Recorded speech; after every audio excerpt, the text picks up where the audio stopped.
Welcome to our channel 100% knowledge with success. Video देखने से पहले चैनल को सब्सक्राइब कीजिए और बेल आइकॉन दबाइए। गुड मॉर्निंग स्टूडेंट्स, मैं यश हुसैनी बीएससी फिजिक्स की क्लास में आपका स्वागत करता हूं। पिछली क्लास में हमने पास विश्लेषण और लूप विश्लेषण के बारे में पढ़ा था, लूप एनालिसिस किया था, कैसे करते हैं हम, है ना। आज हम उस पर बेस क्या देखते हैं, हम न्यूमेरिकल देखते हैं। ठीक है, तो देखो ये जो न्यूमेरिकल है इसमें क्या है कि ये जो सर्किट है, परिपथ है, उसमें हमें पास धाराएं क्या करनी है, ज्ञात करनी है। इस सर्किट या इस परिपथ में कितने लूप हैं हमारे पास, 2 लूप हैं, तो हमारे पास कितनी धाराएं निकलेंगी, 2 धाराएं निकलेंगी। ये बात क्लियर करनी है हमें कि जितने लूप होते हैं उतनी ही क्या बनेगी हमारे पास, धाराएं। तो इसको हम किसकी हेल्प से सोल्व करते हैं, हम पास या विश्लेषण की सहायता से। तो मैंने कल क्या बताया था कि जब भी हम पास या लूप विश्लेषण लगाते हैं तो सबसे पहले लूप देखते हैं। तो यहाँ पर लूप कितने हैं, 2 हैं। ये है लूप फर्स्ट और ये है लूप क्या, सेकंड। इसके बाद दोनों लूपों में क्या मानते हैं हम, धारा मानते हैं, करंट मानते हैं, और धारा की जो दिशा मानते हैं वो एक ही दिशा मानते हैं। ठीक है, या तो घड़ी की दिशा में मानते हैं या घड़ी की विपरीत दिशा में मानते हैं। तो ये जो लूप फर्स्ट है इसमें मान लो कितनी करंट या धारा फ्लो हो रही है, I1, और लूप सेकंड में कितनी करंट फ्लो हो रही है, I2। अभी इन लूपों में जो करंट फ्लो हो रही है, जो धारा फ्लो हो रही है, हमें उसी का क्या ज्ञात करना है, मान ज्ञात करना है। तो सबसे पहले हम धारा की दिशा मानते हैं। हम मान लेते हैं धारा ऐसे चारों ओर प्रवाहित होगी। ये लूप होता है ना, ये बंद, इसमें ऐसे घूम रही होगी धारा, और दूसरे लूप में भी धारा कैसे बह रही होगी, ऐसे बह रही होगी। दोनों लूपों में धारा की जो दिशा है, करंट की जो दिशा है, डायरेक्शन है, वो क्या माननी है हमें, एक ही माननी है। अब देखो सबसे पहले हम क्या लेते हैं, लूप फर्स्ट लेते हैं। लूप फर्स्ट आप देखो, इसमें देखो लूप जो बन रहा है ये, इसमें 4 पॉइंट है, ये दूसरा पॉइंट है, ये तीसरा पॉइंट है, और ये क्या है, चौथा पॉइंट है। मैंने आपको बताया था कि जब हम कुल वोल्टता निकालते हैं केवीएल के अकॉर्डिंग, तो हम कोई भी एक पॉइंट सेलेक्ट कर लेते हैं लूप का, और वहाँ से चलेंगे हम, और घूमकर कहाँ आएंगे, इसी पॉइंट पर आएंगे। इस पॉइंट से चलना है और घूमकर पूरे लूप में यहीं आना है। आप ऐसे भी चल सकते हो या ऐसे भी चल सकते हो। ठीक है, तो देखो मैंने कहाँ से चलना स्टार्ट किया, इस पॉइंट से। इस पॉइंट से हम ऊपर गए, पहले क्या आ रहा है हमारे पास, नेगेटिव आ रहा है, और इस सेल का जो वोल्टता है वो कितना है, 18 वोल्ट है। तो कैसा लिखते हैं हम, अगर ऋण चिन्ह पहले आता है तो कैसा लिखते हैं, नेगेटिव लिखते हैं। फिर उसके बाद हम ऊपर चलते हैं, फिर हम ऐसे जा रहे हैं। अब जब हम ऐसे जा रहे हैं तो धारा की जो दिशा है वो भी ऐसे ही मानिए ना हमने, धारा ऐसे बह रही होगी, ऐसे घूम रही होगी, कौन सी दिशा में, घड़ी की दिशा में, और हम भी धारा की दिशा में चलते जा रहे हैं। हमें चलना है चारों लूप में, ऐसे लूप में घूमते हुए उसी पॉइंट पर आना है। तो जब हम इधर गए तो हम इसमें धारा की दिशा में चल रहे हैं, नहीं चल रहे, चल रहे हैं। जब भी धारा की दिशा में चलते हैं तो पॉजिटिव आएगा, किसके लिए, रेजिस्टेंस के लिए, प्रतिरोध के लिए। और इस प्रतिरोध के सापेक्ष जो वोल्टता है वो कौन से नियम से देते हैं, ओम के नियम से। और ओम का नियम क्या कहता है कि V बराबर से क्या होता है, IR होता है। तो R तो इसमें कितना है, R और I का गुना है, R तो कितना है, 12 है, और इसके इस लूप में धारा कितनी बह रही है देखो I1, तो I1 से क्या कर दिया मल्टीप्लाई कर दिया। फिर हम यहाँ घूम कर आए, धारा भी इसी दिशा में जा रही है, हम भी घूम कर इधर आए, कितने का है +6। अब देखो ये जो प्रतिरोध है वो पहले लूप में भी है, दूसरे लूप में भी है। पहले लूप में धारा नीचे की ओर आ रही है I1, दूसरे लूप में धारा ऐसे जा रही होगी ऊपर की ओर I2। तो हम किसकी दिशा में चल रहे हैं I1 की दिशा में चल रहे हैं ना। तो आप I1 में से क्या घटा देते थे हम I2 घटा देते थे, क्योंकि I1 की दिशा में आ रहे हैं, I1 माइनस I2 6। फिर हम यहाँ आए घूमते हुए, कुछ भी नहीं है और इस पॉइंट पर आ गए। कुल वोल्टता किसके बराबर कर देते थे हम 0 के बराबर।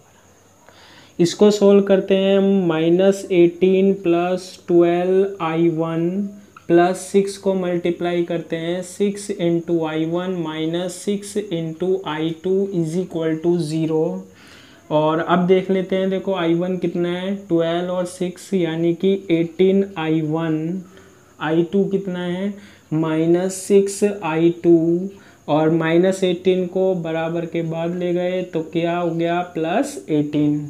किससे डिवाइड कर सकते हैं हम इस इक्वेशन को, 6 से डिवाइड करते हैं तो क्या आएगा 3I1 -6 से 6 डिवाइड हो गया I2 = क्या 3। इक्वेशन नंबर कितनी आ गई 1 आ गई। ये हमारे पास पहली इक्वेशन बन गई पहले लूप के लिए। हमें करना क्या है फिर बता देता हूँ, करंट की वैल्यू फाइंड आउट करनी है, I1 और I2 की वैल्यू है ना। फिर इसके बाद हम कौन से लूप पर जाते हैं, लूप सेकंड में जाते हैं। लूप सेकंड में भी देखो ये लूप है, ये इसमें कितने पॉइंट है 1 2 3 और 4 पॉइंट है। मैंने आपको बताया था धारा की दिशा तो मान ली, वो तो धारा दिशा फिक्स हो गई है, हमें अब चलना है। किसी भी पॉइंट से चलो, घूम के वापस वहीं आना है, चाहे तो ऐसे चल लो चाहे ऐसे चल लो, ठीक है। तो मान लो मैंने ये पॉइंट ले लिया, इससे मैं ऐसे चला, धारा भी कहाँ बह रही है, करंट भी इसी दिशा में, तो ऐसे गए हम। 1 ओम का प्रतिरोध लग रहा है, इसमें धारा कितनी है देखो I2 है, ठीक है। इसमें धारा, इसकी वैल्यू हम ले लेते हैं कितनी 12 वोल्ट। इसका जो है हमारे पास प्रतिरोध 1 ओम, क्या होगा बताओ इसमें 1 × क्या I2, कौन सी धारा है I2 है। फिर हम इधर घूम के आए, अब देखो ये नेगेटिव टर्मिनल ये पॉजिटिव, जब चलते हुए बैटरी का ऋण टर्मिनल आए, हम चलते हुए कैसे आ रहे हैं ऐसे आ रहे हैं। जब चलते हुए बैटरी का क्या आए ऋण टर्मिनल आए तो हम कैसा लेते हैं नेगेटिव लेते हैं, यानी माइनस कितना होगा 12 होगा। फिर हम ऐसे आए, धारा की दिशा में ही चल रहे हैं, फिर इधर आए, कितना ओम का प्रतिरोध लग रहा है 1 ओम का। क्या होगी इसके सापेक्ष वोल्टता, R तो ये है और I ये हो गया, V बराबर क्या IR। तो I2 को किससे गुना कर दो 1 से, वही प्लस का आएगा क्योंकि हम ऐसे घूम के वापस यहाँ पहुँचेंगे और करंट भी ऐसे ही मानी हमने ना। तो 1 × क्या हो जाएगा I2 हो जाएगा। फिर हम इस ऐसे कहाँ जाएंगे ऊपर की ओर जाएंगे। अब कितने ओम का प्रतिरोध है 6। चल कौन से लूप में रहे हैं हम सेकेंड लूप में, प्लस क्या 6। अब देखो I2 तो कहाँ जा रही है ऊपर और I1 क्योंकि ये दोनों में है ना, I2 तो कहाँ जा रही है ऊपर I1 नीचे। I2 पॉजिटिव लेंगे और I1 कैसे लेंगे नेगेटिव, तो +6 और क्या लिख देंगे हम I2 - I1 = क्या 0 और घूम के हम यहाँ तक पहुँच गए, ठीक है। तो आप सीधा भी लिख सकते हैं 6I2 लिख लो और 6I1 कैसा लिख लो माइनस में लिख लो। मैंने दोनों को गुना करके लिख दिया, कैसे लिख दो है ना। फिर ये आएगा हमारे पास देखो 1I2, ठीक है, -12 + 1I2 + 6I2 - 6I1 = क्या 0। अब देखो I1 कितने हैं हमारे पास -6I1 है, -6I1 और 6I2 देखो I2 कितना है 1 + 1 2 और 6 कितना हो गया +8I2 है ना। और ये -12 है, इसको इक्वल के बाद ले जाएंगे तो प्लस का कितना आ जाएगा, 12 आ जाएगा। किससे डिवाइड कर सकते हैं हम, 2 से डिवाइड कर दो तो कितना आएगा, 3i1 plus 4i2 is equal to कितना आ जाएगा हमारे पास, 6 आ जाएगा। कितना बन गया हमारे पास, -3i1 plus 4i2 is equal to 6। इसे दे देते हैं इक्वेशन नंबर 2। ठीक है, तो देखो बस यही करना आना चाहिए। 2 लूप हैं तो कितनी इक्वेशन बनेगी, 2, इक्वेशन 1 और इक्वेशन 2 बन गई। और देखो i1 और i2 में बनी है, मैथ में हम x और y में करते हैं ना, और इसकी वैल्यू निकाल सकते हैं हम, x का मान निकाल सकते हैं, और किसका मान निकाल लेते थे हम, y का मान निकाल लेते हैं। ये वही समीकरण बनी है जो मैंने KVL से क्वेश्चन बनाया था, वही लूप लिया है समझाने के लिए। तो समीकरण 1 व 2 को क्या करने पर, हल करने पर, 1 व 2 को हल करने पर, और हल करना इन समीकरणों को मैंने बताया था जब समीकरण 2 होती थी। समीकरण 1 से i1 का मान निकालो, समीकरण 2 में रख दो, i2 का मान आ जाएगा, फिर i2 का 1 में रख दो, करते हैं बहुत हम। तो i1 की जो वैल्यू आई थी, पहले भी मैंने बताया था, i1 की वैल्यू कितनी आई थी, 2 एम्पियर, और i2 की वैल्यू क्या आई थी हमारे पास, 3 एम्पियर। इस तरीके से हम क्या निकाल लेते हैं, करंट निकाल लेते हैं, धारा निकाल लेते हैं। किसकी सहायता से निकाल लेते हैं, पास या लूप विश्लेषण की सहायता से। ठीक है, एक एग्जाम्पल और लेते हैं जिसमें हमारे पास कितने लूप हों, 3 लूप हों। इसको एज इट इज नोट कर लेना है ना। देखो इसमें तो हमारे पास कितने लूप थे, 2 लूप थे। अब हम वो एग्जाम्पल लेते हैं जिसमें कितने लूप हों, 3 लूप हो। इसको भी मैंने करना बताया था। हमारे पास ऐसा क्या है, एक परिपथ है,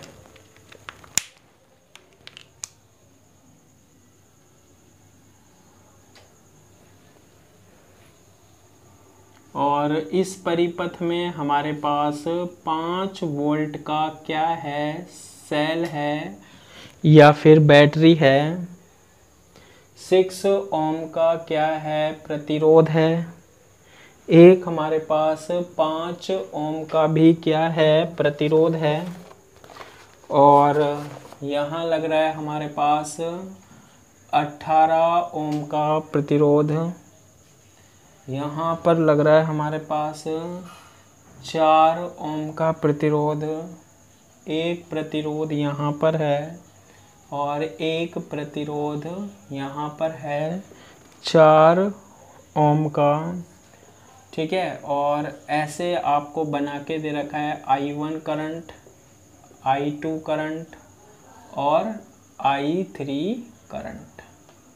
I1, I2 और I3 ये दे रखा है आपके पास 0 ओम। 0 ओम का मतलब होता है कि प्रतिरोध यहाँ पर नहीं है, 0 ओम का है। ठीक है, तो ये हमारे पास क्या दे रखा है, एक परिपथ दे रखा है। इसको हमें क्या करना है, सोल्व करना है। किसकी हेल्प से, पास या लूप विश्लेषण की सहायता से। कैसे करते हैं, देखो इसका जो सॉल्यूशन हम करते हैं वो कैसे करते हैं। देखो सबसे पहले आपको देखने से ही पता लग रहा है लूप कितने हैं। लूप कितने हैं हमारे पास, ये है आपके पास लूप फर्स्ट, ये है आपके पास लूप सेकेंड, और ये है हमारे पास लूप थर्ड। देखने पे पता लग रहा है 1 2 3 लूप्स हैं यहाँ पर। ठीक है, पहले हम क्या करते हैं, धारा मानते थे, धारा दे रही है, पहले लूप में I1 दे रही है, दूसरे में I2, तीसरे में I3 दे रही है, और तीनों लूप में धारा की दिशा भी क्या कर रखी है, दे रही है। तीनों में कैसी बह रही होगी धारा, ऐसे घूम रही होगी घड़ी की दिशा में। ठीक है, अब धारा की दिशा में चलते हैं जब तो हम पॉजिटिव लेते हैं, और धारा के विपरीत दिशा में चलते हैं जब हम कैसे लेते हैं, नेगेटिव लेते हैं ना। तो सबसे पहले हम क्या देखते हैं, लूप फर्स्ट देखते हैं। देखो ये लूप फर्स्ट है, इसमें कितने पॉइंट्स हैं, 4, फर्स्ट, सेकंड, थर्ड और फोर्थ। क्या करना है, हमें किसी भी एक पॉइंट से चलना है और उस पॉइंट से चलकर घूमकर वापस वहीं आना है। धारा की दिशा में चलेंगे तो पॉजिटिव, विपरीत दिशा में चलेंगे तो नेगेटिव। तो देखो यहाँ से चलना स्टार्ट करते हैं, आगे गए। सेल के लिए तो अगर ऋण टर्मिनल पहले आए तो कैसा लेना है, नेगेटिव लेना है। फिर इधर गए, अब धारा की दिशा में चल रहे हैं ना, धारा ऐसे ही तो बह रही है, हम भी ऐसे ही चल रहे हैं। तो ये कितना है, 6 ओम का, क्या होगी, ओम का नियम क्या कहता है भाई, V बराबर होता है IR। I कितना है, I1, प्रतिरोध कितना है 6, तो क्या होगा 6 इंटू क्या I1। फिर हम यहाँ पर घूम कर आए, अब I1 तो कैसी होगी, पॉजिटिव, और I2 कैसी होगी, नेगेटिव। क्यों, क्योंकि जब हम ऐसे आ रहे हैं I1 की दिशा में आ रहे हैं और ये I2 भी तो घूमकर ऐसे आएगी। तो प्लस का तो क्या लिख देते हैं हम, 5 लिख देते हैं, ठीक है। प्लस का तो हम क्या लिख देते हैं, 5 लिख देते हैं। और यहाँ I1 और यहाँ I2, तो हम क्या करेंगे, I1 में से क्या घटा देते हैं, I2। जैसा भी हमने 2 लूप में किया था वैसे ही करेंगे हम। 5 I1 में से क्या घटा देंगे, I2, और फिर यहाँ घूमते हुए वापस इधर आ गए। कुल वोल्टता का मान कितना कर दिया हमने, 0 कर दिया। तो कितना होगा, -5 प्लस 6 I1 प्लस, इसे मल्टीप्लाई करेंगे, 5 into I1 minus 5 into I2 is equal to 0। तो 6 प्लस 5 कितना हो गया, 11 I1, और माइनस कितना हो जाएगा 5 I2, और बराबर के बाद ले जाते हैं 5 को, तो 5, ये बन गई हमारे पास क्या, इक्वेशन नंबर 1। ठीक है, इस तरीके से हम इक्वेशन नंबर 1 को क्या कर लेते हैं, सोल्व कर लेते हैं। इसके बाद हमें क्या करना है, लूप सेकंड में क्या लगा दो, वही KVL लगा दो। वही हमारे पास लूप सेकंड में भी कितने पॉइंट हैं, 4 पॉइंट हैं। कोई भी एक पॉइंट लेना है, चलकर वापस यहाँ आना है। देखो यहाँ है, अब हम घड़ी की दिशा में ही तो चल रहे हैं, ऐसे घूम के आएंगे और यहाँ आ जाएंगे। तो यहाँ से चलेंगे तो बताओ इसके सापेक्ष प्रतिरोध कितना है, 18। करंट कितनी है, I2, तो 18 इंटू I2, कौन से लॉ से, ओम के लॉ से। फिर इधर आए, हमारे पास कितना है, 4 ओम है, प्लस क्या लिखेंगे 4, और धारा क्या लिखोगे। देखो इसमें एक I2 और I3 दोनों बहरी होगी ना, चल कौन से रूप में रहे हैं, सेकंड में, तो I2 की दिशा में चल रहे हैं, तो I2 तो प्लस की ले लो, और I3 कैसी ले लो, माइनस की ले लो। और फिर इधर से चलते हुए जब हम इधर आए, ऊपर जाएंगे, तो ऊपर कौन सी दिशा में जा रहे हैं हम, देखो वही I2 की दिशा में जा रहे हैं। तो I2 तो कैसी लेनी है, पॉजिटिव, और I1 कैसी लेनी है, क्योंकि विपरीत दिशा है I1, तो प्लस के क्या लिखना है हमें, 5। I2 तो कैसी ले लो, पॉजिटिव, और I1 कैसी ले लो, नेगेटिव, इज इक्वल टू क्या, 0। यहाँ आ गए हम घूम कर, क्या बनेगा, 18 I2 plus 4 I2 minus 4 I3 plus 5 I2 minus 5 I1 is equal to क्या, 0। इसके बाद हम देखते हैं I1 कितना है, I1 है -5 I1 माइनस 5 I1, I2 कितना है, गिन लेते हैं। देखो ये I2 है, ये I2 है, ये I2 है, 18 और 4 22 और 5 27 क्या है, I2 है, 22 27 माइनस कितना 4 I3 is equal to 0। Equation number कितनी आ गई, 2 आ गई। अब कौन सा लूप देखते हैं हम, लूप थर्ड। लूप थर्ड में भी हम क्या लगाएंगे, KVL लगाएंगे। इसके लिए आपको वही कितने पॉइंट हैं, 4 पॉइंट है, 1 2 3 और 4। कोई भी एक पॉइंट लेना है, घूमकर वापस आना है। यहाँ से स्टार्ट करेंगे, देखो 0 है, करंट कितनी है I3, बताओ क्या होगा, 0 इंटू क्या I3। अब ये पॉजिटिव क्यों लिया है, ये बात ध्यान रखना। हम यहाँ से चलकर ऐसे आ रहे हैं और यहीं आएंगे ऊपर तक, तो हम ऐसे चल रहे हैं और करंट की डायरेक्शन यही है ना। फिर इधर आए हम, इधर जब आ रहे हैं तो क्या होगा, +4 कौन सी धारा है, केवल I3 है, प्लस अब देखो यहाँ घूमकर जब हम ऊपर जाएंगे 4 ओम, तो यहाँ लिख देंगे 4। अब I3 की दिशा में ऊपर चल रहे हैं ना हम यहाँ, लेकिन I2 कहाँ आ रही है, नीचे, तो I3 पॉजिटिव और I2 क्या लेनी है, नेगेटिव लेनी है, ध्यान रखना, इसलिए लेते हैं +4 और क्या I3 माइनस क्या I2, और ऐसे चलकर हम यहाँ आ जाएंगे, बराबर कितना हो जाएगा, 0 हो जाएगा। सोल्व करते हैं, 0I3 तो लिखना जरूरी नहीं है, तो क्या बन जाएगा 4I3 प्लस ये बनेगा 4I3 minus 4I2 is equal to क्या आ जाएगा हमारे पास, 0 आ जाएगा। इसको पहले लिख लेते हैं, -4I2 प्लस 4 और 4 8I3 बराबर क्या, 0। इसे दे देते हैं हम समीकरण नंबर कितनी, 3। तो इतना काम हमारे पास किसका होता है, फिजिक्स का होता है, जो कि हमने कंप्लीट कर लिया।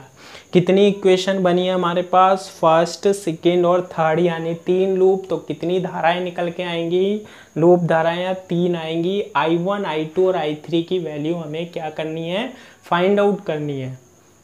अब कैसे करोगे आगे, फिजिक्स का काम तो खत्म, पास लगा लिया हमने, लूप विश्लेषण लगा लिया। तो अब क्या करते हैं, इसके लिए मैंने आपको ट्रिक बताई थी क्या, कि इन समीकरण से हम मैट्रिक्स की हेल्प से, मैट्रिक्स सबों को सोल्व करने आता है, सारणिक सभी को सोल्व करने आता है ना, तो मैं लिख के बता देता हूँ, पहले भी बताया था, सारणिक आप सोल्व कर ही लोगे। सबसे पहले हम डेल्टा Z की वैल्यू निकालते हैं। किसकी वैल्यू निकालते हैं हम, डेल्टा Z की। कैसे निकालते हैं, इसमें I1, I2 और I3 की वैल्यू रखते हैं। इक्वेशन 1 में I1 की वैल्यू कितनी है, I1 का गुणांक देखो कितना है, कॉफिशेंट क्या है I1 का, 11 है, तो यहाँ क्या लिखोगे, 11 लिखोगे। फिर देखोगे I2 का कॉफिशेंट कितना है, -5, तो क्या लिखोगे, -5 लिखोगे। फिर देखो I3 है क्या, नहीं है, तो I3 का कॉफिशेंट कितना लिखोगे, 0 लिखोगे। फिर इक्वेशन सेकंड पर आओ, I1 का कोफिशिएंट कितना है, -5 है। फिर इक्वेशन सेकंड में देखो I2 का कोफिशिएंट कितना है, 27 है। फिर I3 का कोफिशिएंट कितना है, -4 है, तो क्या लिखेंगे, -4 लिख देंगे। क्लियर है। फिर इसके बाद ये इक्वेशन थर्ड के बाद ये जो कर रहे हैं ना, ये यहाँ से स्टार्ट कर रहे हैं, ये I1, I2, I3 निकालने का एक तरीका है, बाकी आप कैसे भी निकाल सकते हो। इसके बाद हम क्या निकालते हैं, डेल्टा 1 निकालते हैं। अब देखो इस सारणी को इसमें इक्वेशन थर्ड और रह गई। इक्वेशन थर्ड में I1 कितना है, I1 का कोफिशिएंट है ही नहीं, 0। I2 का कितना है, -4, और I3 का कितना है, 8 है। बना लिया डेल्टा Z। अब इसकी वैल्यू कैसे सोल्व करते हैं हम, 11 लेते हैं, इसको छोड़ देते हैं, इसको इससे गुना करके इसमें से इसमें क्या कर देते हैं, घटा देते हैं। फिर -5 लेते हैं, ये कॉलम छोड़ देते हैं, ये रो छोड़ देते हैं, ऐसे ज्ञात करते हैं ना, वैसे ज्ञात कर लेनी है ना। फिर डेल्टा 1 क्या करेंगे, जब डेल्टा 1 निकालोगे ना, तो जो प्रथम कॉलम है ये वाला दिखाई दे रहा है, प्रथम कॉलम है, इसको रिप्लेस करेंगे। देखो किससे करेंगे, बराबर के बाद पहले इक्वेशन में कितना है, 5 है, दूसरी इक्वेशन में कितना है, 0 है, और तीसरी में क्या है, 0। कॉलम बना देंगे, कौन सा, 5 0 0 का बना दिया। और सेकंड और थर्ड कॉलम सेम रखेंगे, -5 27 -4 0 -4 और 8 का। तो किसकी वैल्यू निकल जाएगी हमारे पास, डेल्टा 1 की वैल्यू निकल जाएगी। ठीक है। इसके बाद डेल्टा 2 बनाते हैं हम। डेल्टा 2 मैंने बताया था कैसे बनाते हैं। डेल्टा 2 वही सारणी की है, ये भी, ये सारणी क्या रखना है, पहला कॉलम तो सेम रखना है, क्या है, 11 -5 और 0। अब दूसरा कॉलम जो है ना डेल्टा Z का, इसको 5 0 0 से रिप्लेस कर देना है, बराबर के बाद जो आ रहा था 5 0 0। अभी तो पहले कॉलम में लिखा था ना 5 0 0, अब सेकंड कॉलम में लिखेंगे, और थर्ड वाला सेम रखेंगे, 0 -4 और 8। फिर इसके बाद डेल्टा 3 वाला लेंगे हम। डेल्टा 3 वाले में पहला कॉलम और दूसरा कॉलम तो सेम रखेंगे। पहला कितना है, 11, दूसरा कितना है, -5, 11 माइनस 5 0, दूसरा कितना है -5 और 27 और -4। अब तीसरे कॉलम की जगह 0 -4 8 की जगह अब पहले 5 0 0 सेकेंड में आया था, अब थर्ड में लिख दो बस 5 0 0। बना या नहीं बना? बन गया। तो अब इतनी बात समझ में आ गई। डेल्टा 1 डेल्टा 2 और डेल्टा 3 की वैल्यू हम कैसे निकालेंगे? तो ये वैल्यू हमने क्या कर ली, निकाल ली। अब सारणिक है, सारणिक तो सोल्व करना आना चाहिए हमें। जैसे डेल्टा 3 की वैल्यू निकालेंगे, इसको सोल्व कर लो बस। 11 को लेंगे, ये कॉलम छोड़ देते हैं, ये कॉलम छोड़ देते हैं, इसको इससे गुना करो, इससे गुना करो। मैथ के अकॉर्डिंग जैसा आपने 12th में पढ़ा है वैसे आप सारणिक को क्या कर लो, सोल्व कर लो।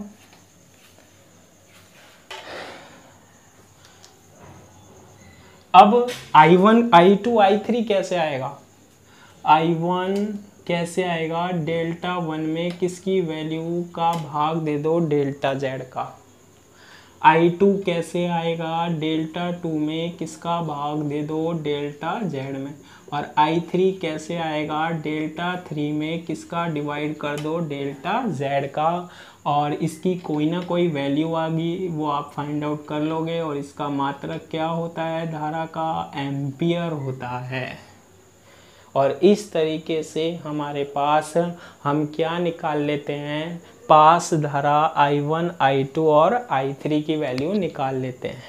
सारणिक सोल्व करना हमें आता है, ये बहुत सरल है, ठीक है।